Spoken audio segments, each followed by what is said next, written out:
Each club lost at least one valuable roster piece that will be sorely missed. Huge loss. Ragnow, league-wide, is known as one of the best communicators at the center position, so you can't replace that.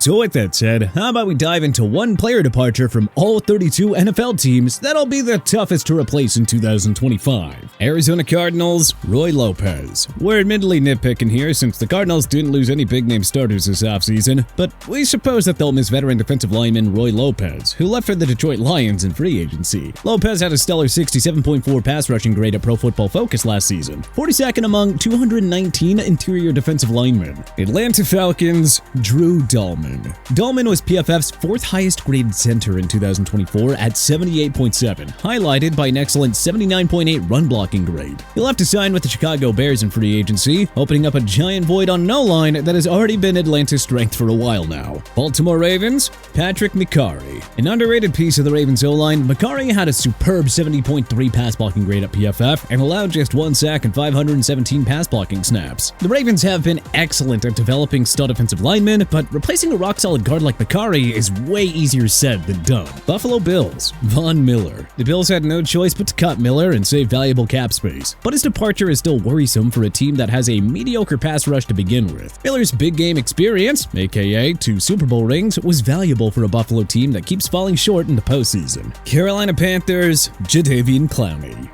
The Panthers had just 32 sacks last season. Part of their solution? Releasing Clowney, who tied for the team lead with 5.5 sacks. If somebody has a clue who might replace that pass rush production, please let us know, because we aren't seeing it. Chicago Bears, Darrell Taylor. Alright, we're nitpicking a bit here with the Bears since they added a lot more talent than they lost, but losing Taylor to the Houston Texans in free agency was not ideal, especially since he was one of the few good pieces on a weak pass rushing group. Cincinnati Bengals, Jermaine Pratt. Releasing Pratt was a stunning move, given his value and status as one of Cincy's locker room leaders, so pardon us for not understanding the decision to cut a guy who had 2 interceptions, 6 pass breakups, 2 forced fumbles, and 143 tackles last year. Cleveland Browns, Dalvin Tomlinson. Tomlinson was a good complement to Myles Garrett in the trenches for 2 years, and the Browns decided to replace him by overpaying for Malik Collins on a 2-year, $20 million deal. Dallas Cowboys, Zach Martin. In one of the more stunning NFL retirements in recent memory, the Cowboys icon decided to call it quits after 11 seasons. A 9-time Pro Bowler and 7-time first-team All-Pro, the Cowboys have no way of replacing arguably the greatest NFL guard of all time.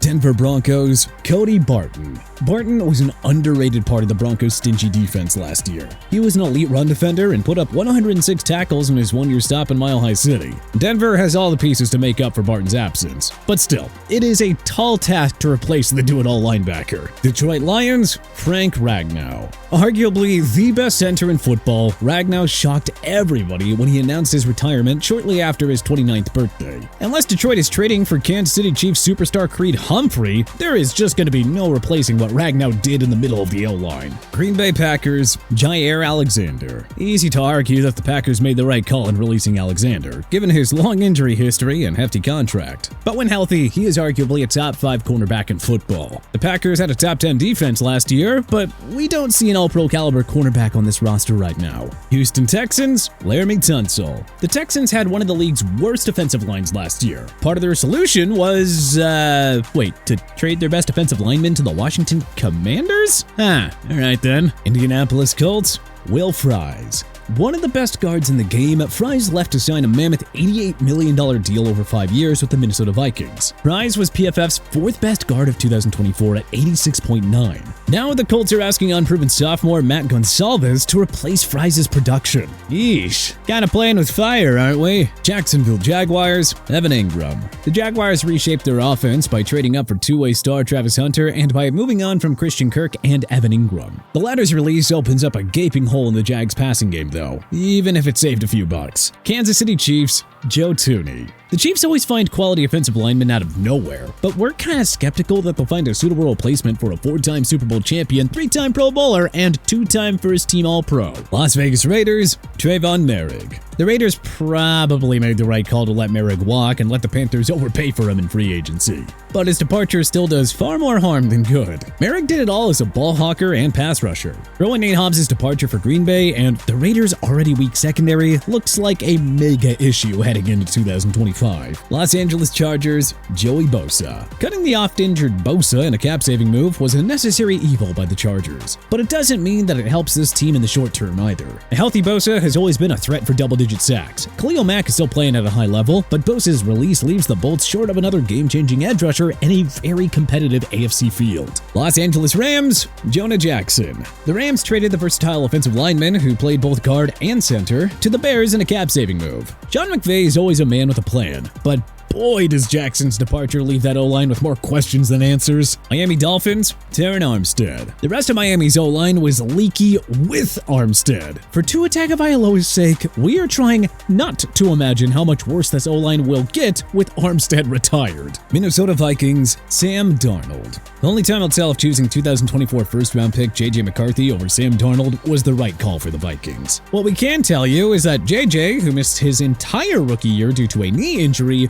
will have a tough time throwing for 4,312 yards and 35 touchdowns as Darnold did before signing with the Seattle Seahawks. New England Patriots, David Andrews. Andrews was the Patriots starting center since 2015. So the Pats lose a well-respected veteran and a locker room presence and downgrade at center with ex-Viking Garrett Bradbury taking over Andrews' spot. New Orleans Saints, Derek Carr. One can argue that Carr's abrupt retirement will help the Saints in the long term, since it puts them in a good spot to tank and get a franchise-changing QB in the 2026 NFL Draft. Still, it's hard to replace a steady veteran who can consistently provide you with around 4,000 yards and 25 touchdowns. New York Giants, Azeez Ojulari. Ojulari had good production in 4 years with the Giants, tallying 22 sacks in 46 games. So with Ojulari gone, the G-men need rookie Abdul Carter to produce early and often, and for Brian Burns to shake off a down 2024 season. New York Jets, Davante Adams. We're confident that Justin Fields will be a better fit in the Jets' new-look offense than Aaron Rodgers. But who's replacing Davante Adams, released in a cap-saving move as the number 2 receiver behind Garrett Wilson? Philadelphia Eagles,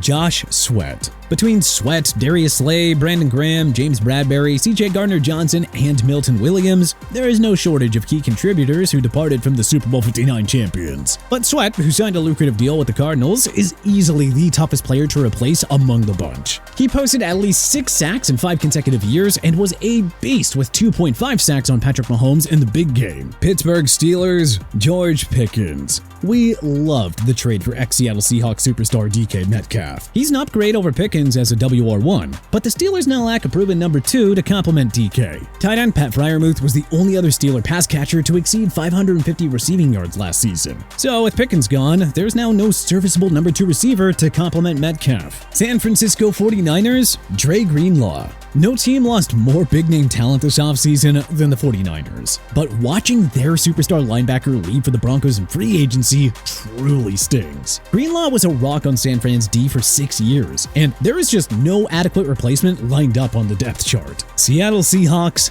DK Metcalf. Consistent 70-catch and 1,000-yard threats don't grow on trees, so it was a bit baffling when the Seahawks traded Metcalf to the Steelers for a second-round pick. Signing a past-his-prime Cooper Kupp to replace Metcalf was one of the more puzzling moves of John Schneider's tenure as a GM. Tampa Bay Buccaneers, Robert Hainsey. The veteran center was benched in favor of 2024 first-round pick Graham Barton last year, but he was a real solid replacement for veteran Ryan Jensen in the 2 years before that. Hainsey also had a stellar 73.3 PFF grade last year, so if Barton struggles or gets hurt, the Bucs will be short of a valuable depth piece in Hainsey, who left for the Jaguars in free agency. Tennessee Titans, Harold Landry III. A model of consistency in Music City, Landry recorded at least 9 sacks in 4 of his 6 seasons with the Titans, so it was a bit of a surprise to see the Titans let Landry walk to free agency, where he signed a 3-year deal with the Pats. The Titans are now down a Pro Bowl pass rusher who led the team in sacks by a wide margin last year. So, if someone knows what the plan is here in Music City,